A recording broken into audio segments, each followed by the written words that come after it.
I appear to be live. Okay, my hair's a wreck. I'm only going live. I need to look at the camera because I don't have time to edit videos, and I still want to stay part of the sort of online carnivore community, women's health community, all of that. And it's been a while since I've uploaded something, so here's another video starring my what do you call this? You see, like I'm hitting menopause on the steering wheel. The video starring my steering wheel and myself. My car is a wreck in the back because I am a vendor at a craft fair every week, and I don't feel like unloading my car all the time every week. So if you see cluttered back seat, it's not dirty, it's just full of stuff for my vendor booth because I crochet.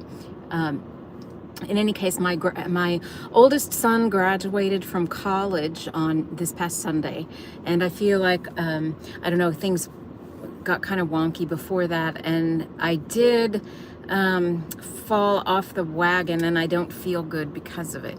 And I'm not fitting into some clothes because of it, and so that's my own thing. I have a lot of difficulty maintaining an even keel and keeping personal discipline when everything around me is chaos, and unfortunately I've been handed a chaotic life. My husband runs his own business and I help him with that, and his schedule changes daily, and that affects me. It throws everything off for me, and in fact sometimes it just makes me angry because I'm trying to just get a foothold, and I can't get a foothold when he's home when he's not supposed to be home, or he's not home when he's supposed to be home, and I can't, when his clients cancel and reschedule and all of that. They have their own lives too, but that means I can't ever, you know, it's hard for me to get an even keel. And so I'm going to be rearranging some things around the house, making it so that perhaps there's a space in the house that can be more of my own private personal space where I can't get interrupted, all of that. We've got 2 dogs, and the older one has health problems, and you know, wine, you all have these lives as well. And an added factor that I'm coming to understand is that I think I have discovered that I've got a hiatal hernia. I haven't ever been diagnosed with a hiatal hernia, and but I have every result of a hiatal hernia, every result. I have been diagnosed previously with a stomach ulcer, but and then that's been many years ago, and I still have pain from that. Unfortunately, that doctor told me to eat soft foods. Well, when you're a carb addict, soft foods that's permission to eat muffins and mashed potatoes, right? That's not going to help the overall inflammatory factors in my body that lead to the stomach ulcer in the first place. In any case, but I have a lot of GERD and, you know, indigestion and that kind of thing. So I've realized, I looked up hiatal hernia when I heard somebody refer to it, just because I was curious, and then I saw that everything a hiatal hernia can lead to is something I deal with.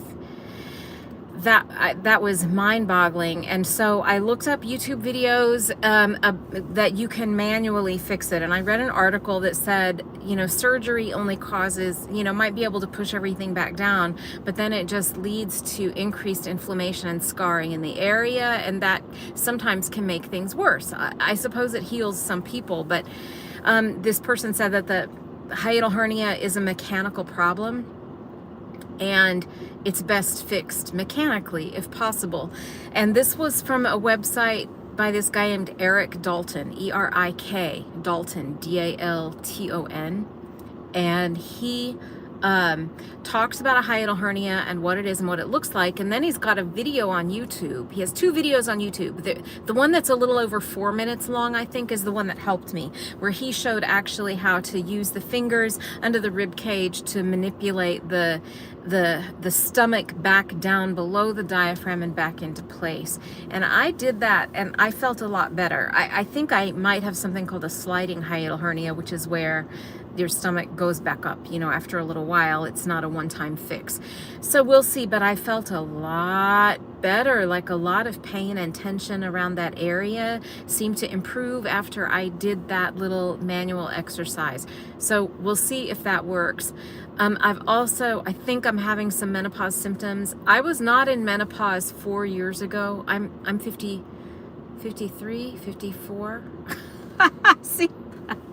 Oh my word. Anyway, it's 54. I'm 54 now. And 4 years ago, I had a hysterectomy, but I left my ovaries. And I was not in menopause at that time. I had very youthful hormones at that time.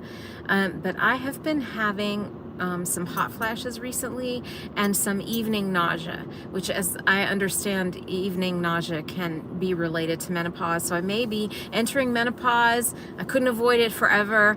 And I have had increased carb cravings, increased body inflammation. Who knows what's causing what, right? Increased consumption of carbs, exacerbating the menopause symptoms, increasing my carb cravings. Who knows? Who knows? Who can ever answer that? But the solution, we all know what the solution is. And that's why I'm recording this video right now. I'm recording it right now because I am running errands, and errands are days where I fall into traps because I talk myself into little treats. The answer is never a little treat. So I don't know why I do that. And I've mentioned this in many other videos and in write-ups and online Facebook groups and all that before. I don't know why I do this. I need to be locked in Dr. Barry's barn, and if you follow Dr. Ken Berry, you know what I'm talking about. I need to wear a sign that says, "Do not sell me carbs." Except sometimes I have to bring things home for my husband, who's metabolically healthy and can eat carbs and sometimes wants them. So, I have to shop for him, but I limit that now. A lot of times I just make him buy his own stuff. But I should say, if I'm buying a single little muffin, don't sell me a treat that looks like it's for one person. I should do that. Anyway, I need to wear a little sign around my neck on a lanyard. So, all right, so I'm running errands today, and I wanted to just make a little video as accountability. And I've realized that the evil addictive nature of sugar and of other processed carbohydrates, I do have friends that deal with addiction, and I can understand how you can talk yourself into thinking this one thing will be okay. It'll be okay, and more than it will be okay, I will feel better when I'm done. I personally will get nostalgic for another time in my life and remember something I used to eat regularly at that time and then want to get that thing. That's, but if I look at my life at that time, I wasn't happy. Why am I nostalgic for a time when I felt lost and and sought comfort in food? Why do I want to relive that? So I need to remember those things. So I am going to do this one day at a time. Today, I am going to run errands, and I am not going to get myself sugar or processed carbs. If I do feel a little weak, what I might do is allow myself a breve latte, which is heavy cream or half and half. A latte made with heavy cream or half and half. I am trying to reduce my dairy, but I am going to allow some of that if I feel like it's going to stop from the worst addiction. So in any case, this is an addiction. I'm going to do this one day at a time. And right now, I figured I better make a video before I run the errands so that I'm making a commitment and a promise, and then I'll do some kind of online update as that goes. So I have talked about possible hiatal hernia and those related issues, and I have dealt with also histamine intolerance, being allergic to my own digestive enzymes. I was also diagnosed with that. I'm curious if that is related to the hiatal hernia, because that throws off the whole gut system if you have a hernia like that. I have, let's see, so I've been taking a DAO supplement to help with the histamine intolerance. I have been taking berberine, which helps with any gut dysbiosis, if I'm using that word correctly.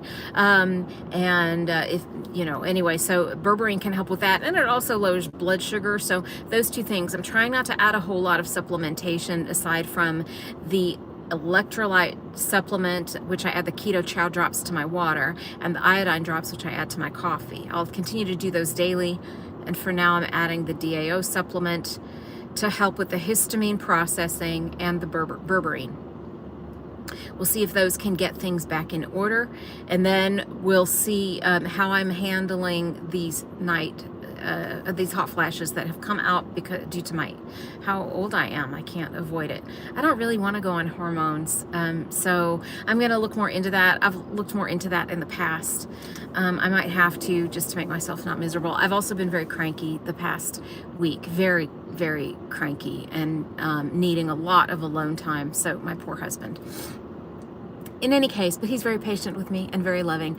So this is my update for today. It is one day at a time. It is recognizing this as an addiction, and this isn't really about willpower. I've got to just reorient how I show kindness and love to myself so that I can continue to be a bright light for my family and friends. I don't want to give myself a whole lot of self-focus. I'd rather focus outwardly to other people. But if I'm sick, I can't do that. If I'm tired, I can't do that.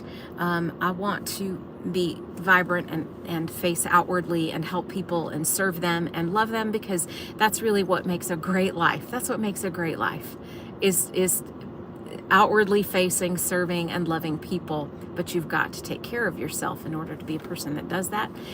I am reaching the point of rambling now, so I will keep updated in terms of things about this hiatal hernia, this gut dysbiosis, this histamine intolerance, as I process those things, my continued awareness of menopause in case it helps other women my age. Again, I'm 54. I keep forgetting how old I am. In any case, and then my sons. I've got a 19-year-old and a 22-year-old boy, and the boys, and I'm proud of them both. So. Wish me luck, and if you too battle addiction of any kind, join me on this one day at a time. Join me on this one day at a time. You know what? All I have to do is today make the best choices for myself. That's all I have to do, is do it today. And I'm a woman of faith, and I believe that God will put things in my path to help me do that. So I love y'all. Good luck, everybody, and thanks to all of the other people out there on the carnivore health improvement journey that are also standing out there in the gap. They are putting themselves out there, they're making themselves vulnerable, and they're telling their stories, and many of their stories are much more extreme than I will ever face, and I have a lot of regard and love for those people. Bye, guys.